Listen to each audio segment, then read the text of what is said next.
Thank you. Thank you. Thank you.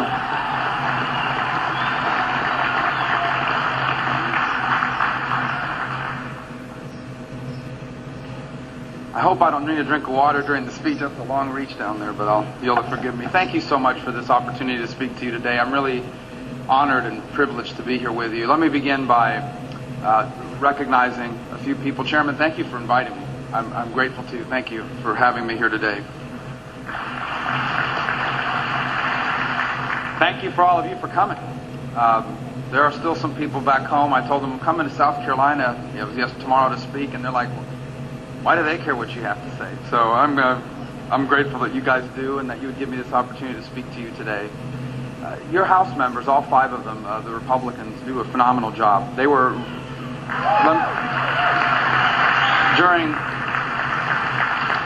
and I think Lindsey Graham alluded to it, during the debt limit debate, they were real forceful and involved. In fact, they were in many respects leading the charge on some of the key points that the conservative movement drove in that regard. And you should be very, very proud of the 5 Republican members that you have sent to represent you in the House of Representatives.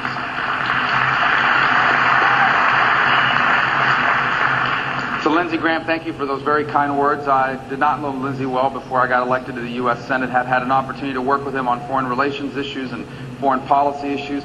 Got a chance to travel with him to Libya, which was a unique experience to go there and see pro-American graffiti in an Arab country in North Africa on our behalf. A reminder of how extraordinarily powerful the American example is all over the world.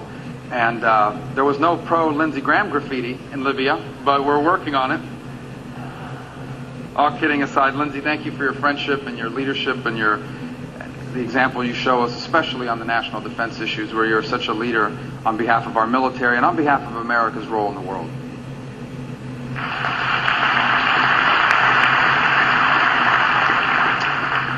I could give a whole speech about the role Jim DeMint has played leading in my road to the United States Senate. And in fact, if you want to learn more about it, you can see it in my book, An American Son, which will be out in 3 weeks, but you can pre-buy it now on Amazon.com. That's just a little plug. All kidding aside, I went to Washington on a day in May of 2009 after I had decided to run for the United States Senate. And on that day, I was informed by many people in the Republican establishment that they had made a choice, that they were going to be endorsing the sitting governor of the state of Florida. And I can tell you now, you can put on a brave face, but after years of being Speaker of the House and a member of the legislature in Florida, having always worked on Republican causes, to be told that you're not going to be supported, in fact, you're going to be worked against, was demoralizing. It was difficult to deal with at the time. I was a little down, and it was a day filled with bad news. And then I got a phone call informing me that Senator Jim DeMint was willing to meet with me and see me. I didn't know a lot about Senator DeMint.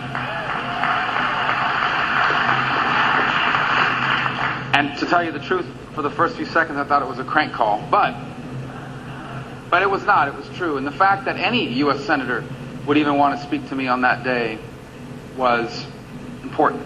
And it lifted up my spirits. I'll never forget calling home and telling my wife I had met with a senator who had encouraged me, and a few weeks later he endorsed me. I can say this to you without any exaggeration. If Jim DeMint had not endorsed me, I would not be a member of the U.S. Senate today.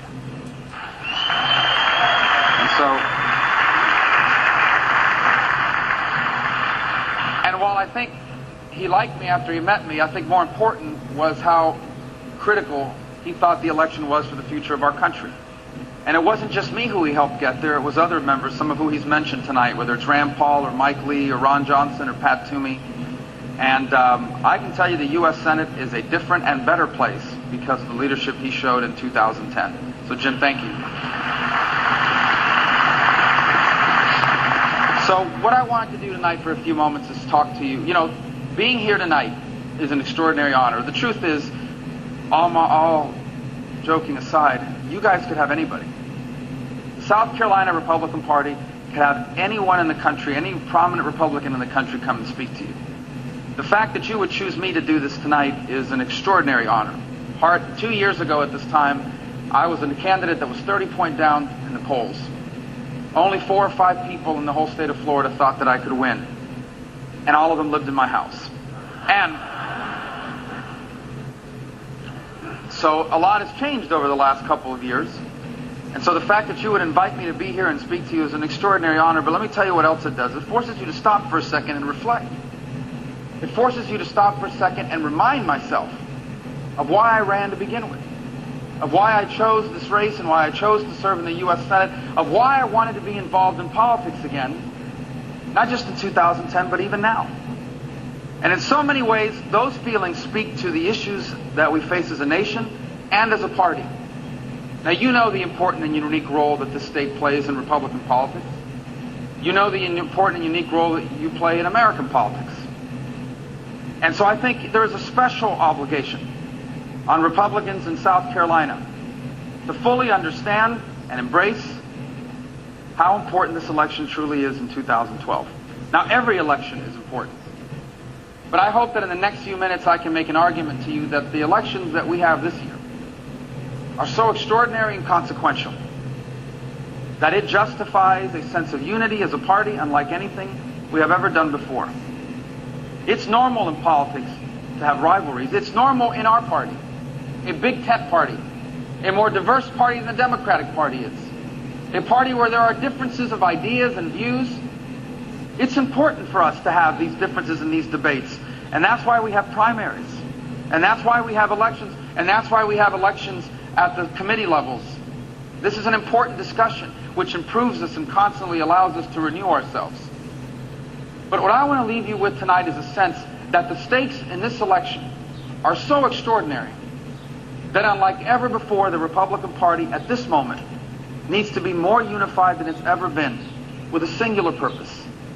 And that is to change who occupies the White House and the majorities in the United States Senate.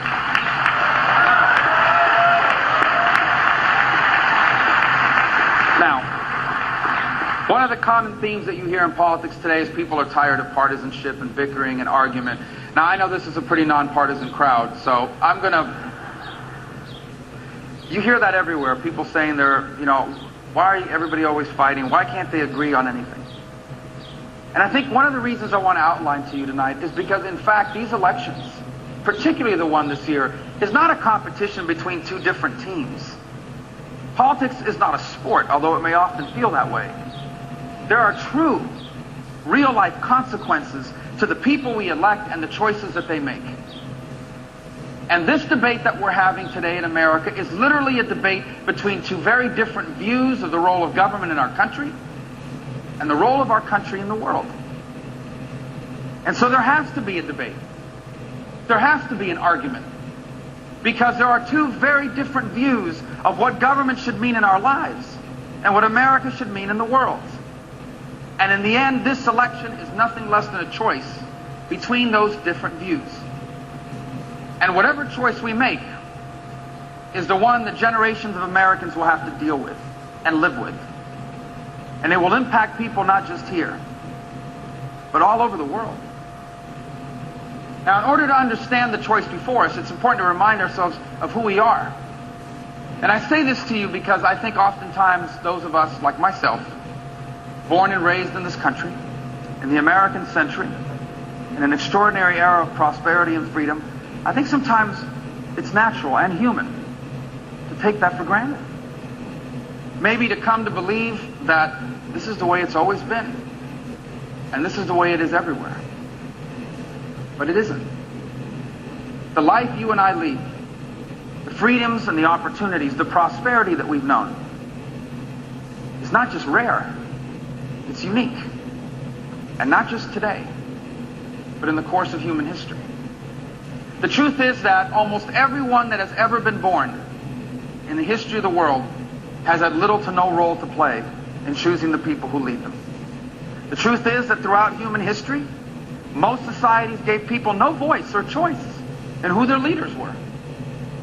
The truth is that throughout human history, all over the world, and even today in many parts of the world, where you will go in life, how far you will go, and what you will accomplish is determined for you before you are even born. For most of the people in the world and in the history of the world, your future is decided before you take your first breath. What did your parents do? Who's your family? Who do you know? How well connected are you? These things decide everything for you. You are trapped and you are limited by the very circumstances of your birth. This has been the rule, not the exception, throughout the history of the world. About 200 and some odd years ago, some extraordinarily intelligent and brave men decided to write something called the Declaration of Independence. Now, this was a political document, but the principles in that document were not really political ones. They were moral and spiritual principles. Simple principles, but profound and powerful.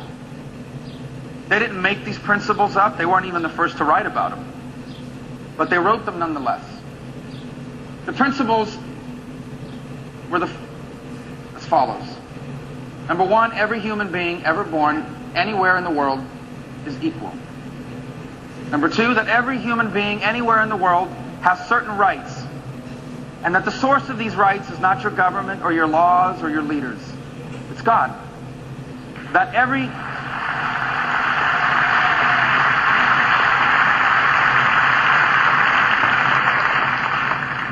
single one of us, every person, not every person born in North America, every single person has certain rights that come to you from your Creator.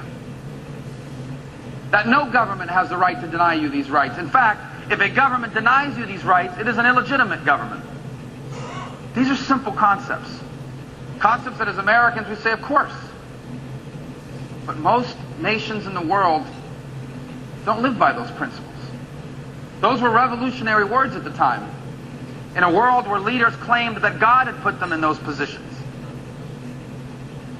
At a time when most people were told that you could never be more than what your parents or your grandparents had ever been. The result is that from those principles sprung a nation.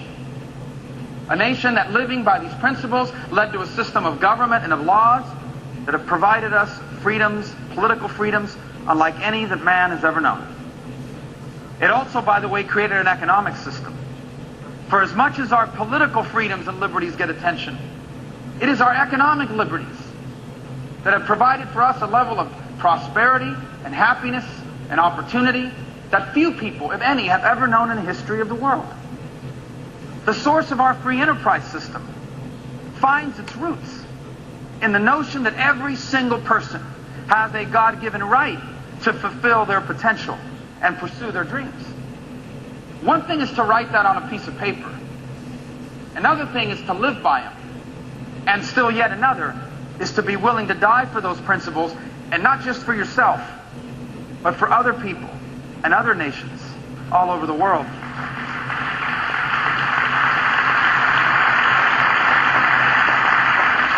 That doesn't mean America was perfect. It doesn't mean the American people always got everything right. It doesn't mean that our history is one without struggle and mistakes. But because of those principles and the freedoms and the prosperity that it gave us, over the last 230 some odd years, the American people have created here the single greatest nation and society in the history of the world. And in the process have changed the world. The American example has inspired people all over the world to change their own nations. The American example has literally changed the lives of millions of people all over this planet. I can tell you what you already know, that the world is safer, and the world is better, and the world is freer, because over the last 200 and some odd years, and especially since the end of World War II, America has been the most powerful nation on the earth.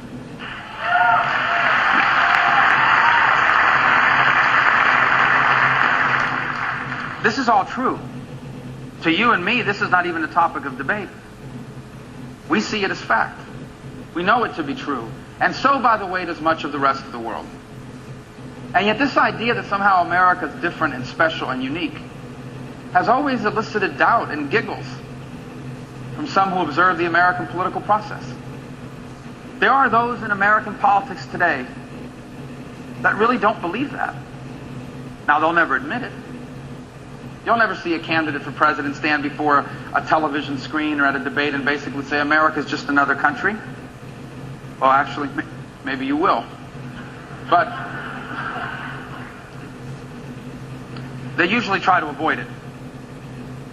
But their actions speak louder than their words. And it's in their policies that you truly come to understand how they truly view America. First, they don't really believe in the American free enterprise system, though they give lip service as if they do. They believe that free enterprise, while it creates great wealth and great prosperity, they believe it also creates great inequality. And so what it requires is strong political leaders to protect us from ourselves, to distribute our wealth and to balance our lives. They don't believe in American power.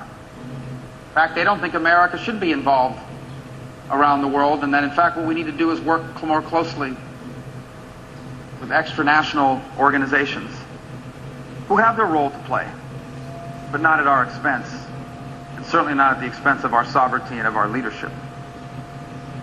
And it's in their policies that you come to truly understand how they view the role of government in our lives and America in the world. And that's the story of the last 3.5 years.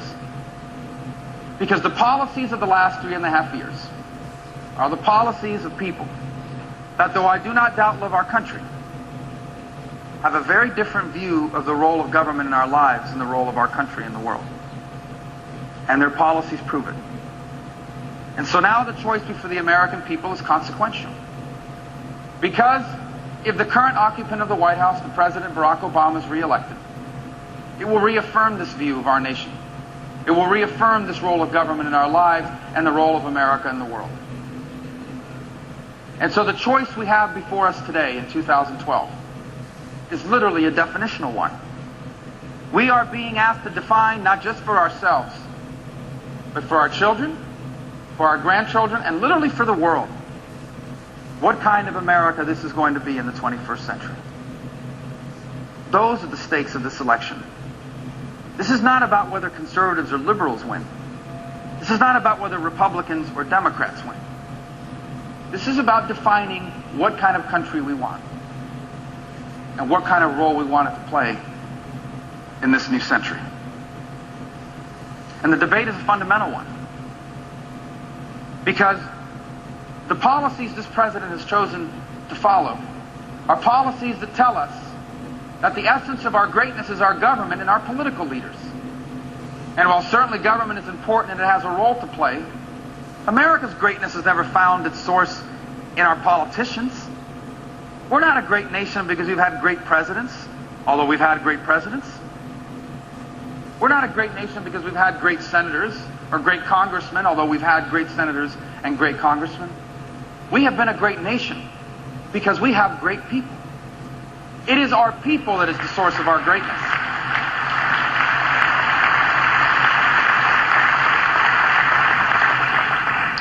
It is the story of everyday Americans from all walks of life, whose stories will never be told, whose faces will never be on the cover of a magazine. There'll never be any movies about them. And yet every single day, in real ways, they are not just changing our country, they're changing the world. People that have a great idea and draw up a business plan on a scrap piece of paper, take all their money out of the bank and open up a business, and it works. And today thousands of people are feeding their families and have a job because that person took that risk.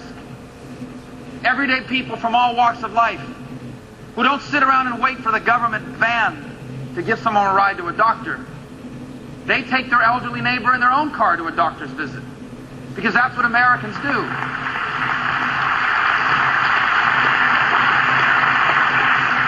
Everyday people from all walks of life that understand there's a role for government to play. Of course there is.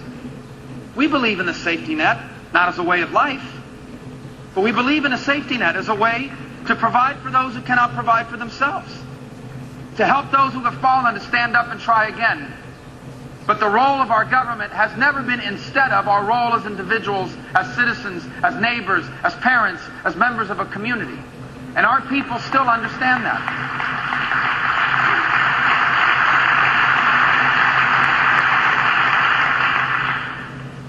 But sometimes our leaders don't, including leaders in our own party. And look, I can say this, that I understand that when you get elected, one of the things you want to do is make a difference. You see a problem and you want to address it. And as a U.S. Senator, there are really two ways that I, through government, can address an issue. I can pass a law, or I can create some government program. The problem is that sometimes, even if your intentions are good, these actions can be counterproductive. Especially if you lose sight that at the end of the day, the true source of our greatness finds itself in our people and in the role they play in our communities. And when government crowds that out, it begins to crowd out the very true essence of what makes us different from the rest of the world.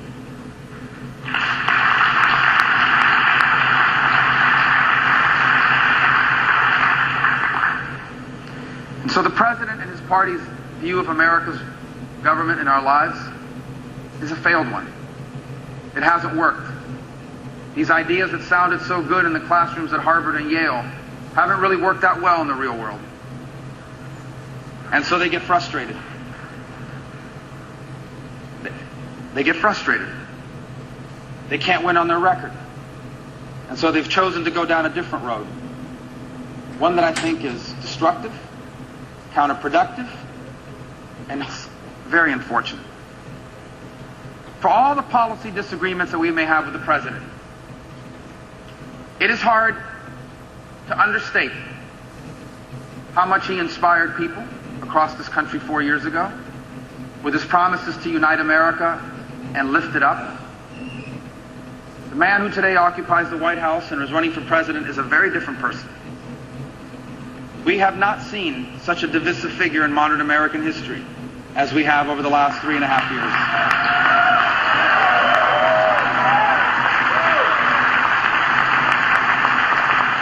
Sadly, because he cannot win on his record, the President has decided that he must divide us in order to win.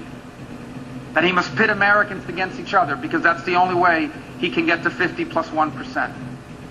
And so today, on issue after issue, cause after cause, the strategy that this White House and his party is employing is a destructive one that pits Americans against each other.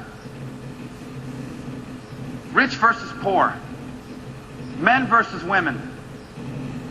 Never have we seen such an effort to divide the American people in an effort to win an election as we have seen today. And I'll tell you why it's so destructive. Because this is never who we've been. Never have we been a nation that's taught our children that the reason for you to do better is for someone else to do worse.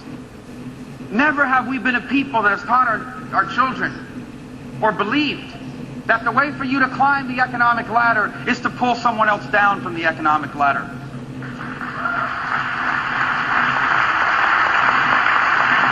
Never have we been a nation that has told people that the reason why things are not going well for you is because they're going too well for somebody else. Never have we been a nation that takes our children and shows them the stories of those who are successful and teaches them to envy it instead of celebrate it. Never have we taught our people that the only way that we can do better is for others to do worse. We have never believed that. That's what other people believe. That's what other nations do. And that's why people leave those places and come here. Because it didn't work there.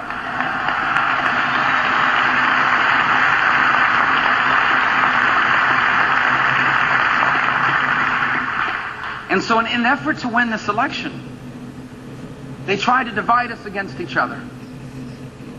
The problem is that if it works, it will literally rob us of what makes us different. If it works, it will literally strip us of what makes us exceptional. Not just today, but in the history of the world. This issue is very important to me.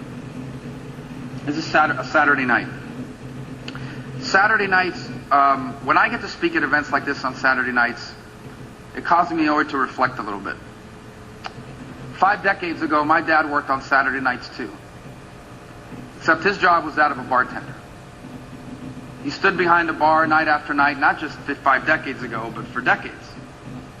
working hard on behalf of his family and his children. My father was born into very different circumstances than mine. I was born a citizen of the greatest nation in all of human history.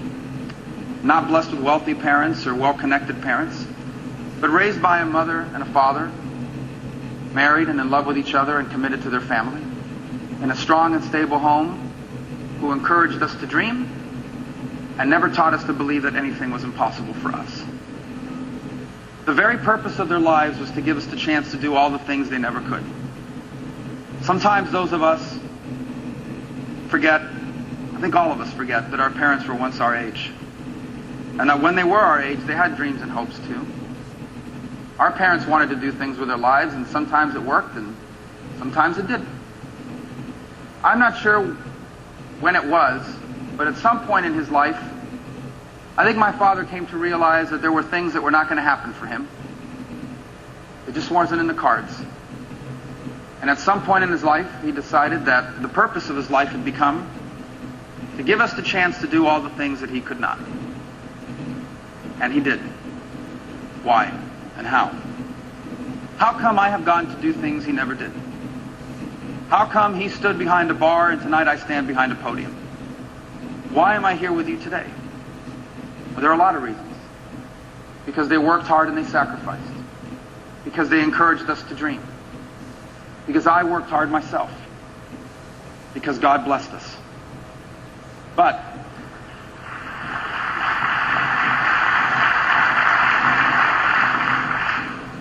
the one that's impossible to ignore is the fact that God blessed me with the opportunity and the blessing to grow up in this society, where when you work hard and sacrifice on behalf of your children, it's not in vain. When you spend all your days and nights doing everything you can to ensure that the doors that were closed for you would be open for them, it's not in vain. That journey from behind that bar to this podium here before you tonight, it's my personal story as our family. But it happens to be our story as a nation. Because you see, every single one of us, no matter who you are here tonight, every single one of us can trace our history back to someone who made it the purpose of their lives to ensure that we would have the opportunities they never did. Now you see, people all over the world have those feelings. Men and women everywhere on this planet desire that.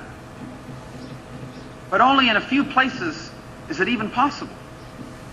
Only in a few places in the history of the world would hard work and sacrifice like the ones your parents and grandparents made, and like the ones that mine made, would ever have a chance to come to fruition. And this nation is one of those unique places where it was possible. And now the question will be whether we will continue to be that place. Will we continue to be the place where our economic system reflects that fundamental belief that it doesn't matter where you came from or how your last name is pronounced? It doesn't matter what circumstances you grew up in or whether you come from a connected family or not. If you work hard and play by the rules, anyone from anywhere can accomplish anything. That is who we've been.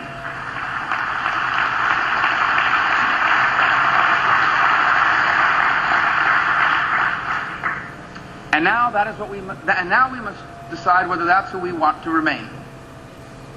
And it has consequences beyond the shores of our own country. Because you see, if America's diminished, if we lose that about ourselves, if what makes us different and special from the rest of the world is lost, who will take our place? What other nation is willing to be for the world what America has been? The answer is there is nobody. There is nowhere else. If America is no longer the place that we have been, especially since the end of World War II, there is nothing, or no one, no other nation, and no other people ready or able to take our place. The consequences of what we're deciding impacts more than just Americans. It impacts people all over the world. The American example is still an inspiration to people all over this planet who look to America and see people just like them accomplishing things here they would never to be able to do over there. And so they know it's possible.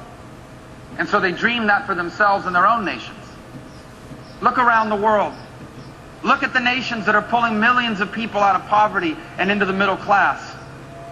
They're doing it because they've been inspired by the American example. Who will take our place if we're no longer that example? There is no one. Those are the stakes. That's how important this truly is. As we reflect on these things, one of the most difficult things sometimes is you ask yourself, why us? Why can't we? There's also sentiment. Americans don't sometimes enjoy this role. We don't like telling other people what to do. We don't particularly relish the role of world leadership on a constant basis. Many of us, most of us Americans, would love nothing better than to just focus on our own lives and our own nation and our own problems. It's a normal way to feel. Why us?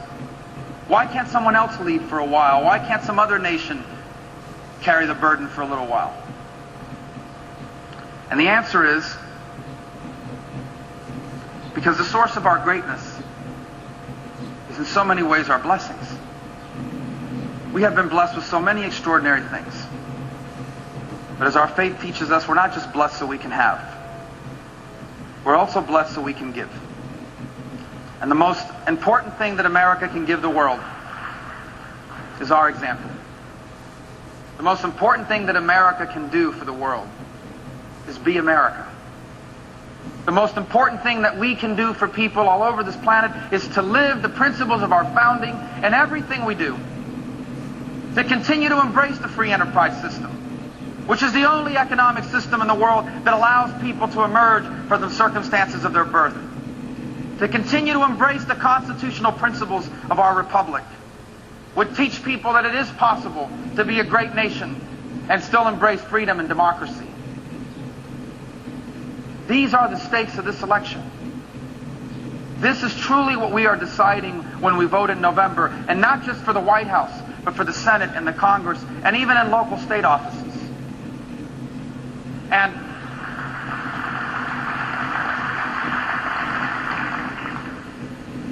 And in the end, as frustrated as sometimes we may get with the leadership of our own party on one issue or another, the logical home of the limited government constitutional Republican principles of our nation is the Republican Party.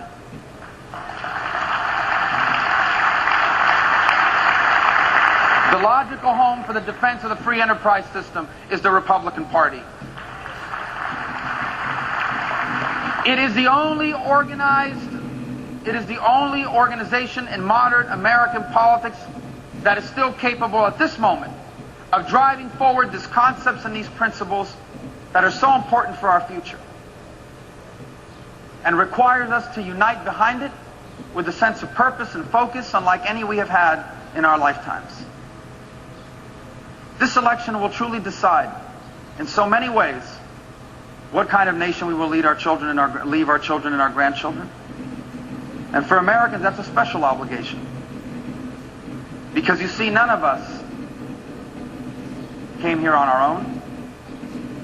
The nation that we enjoy today, the one that's giving you prosperity and opportunity, is the result of the hard work and the sacrifices and the choices of the men and women who stood before where we stand now.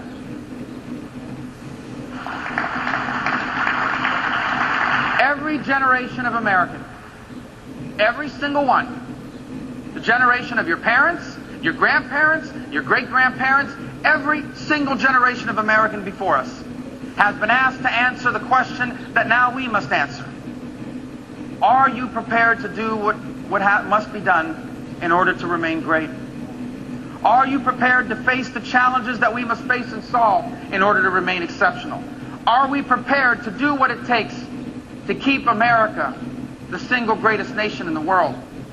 Every generation of American has been asked that question, and every single one before us has answered yes. And now it is our turn. And we should be grateful that we have been given the opportunity to answer that call. Because before us lies the extraordinary promise of this new century, which has every opportunity to be greater than our past.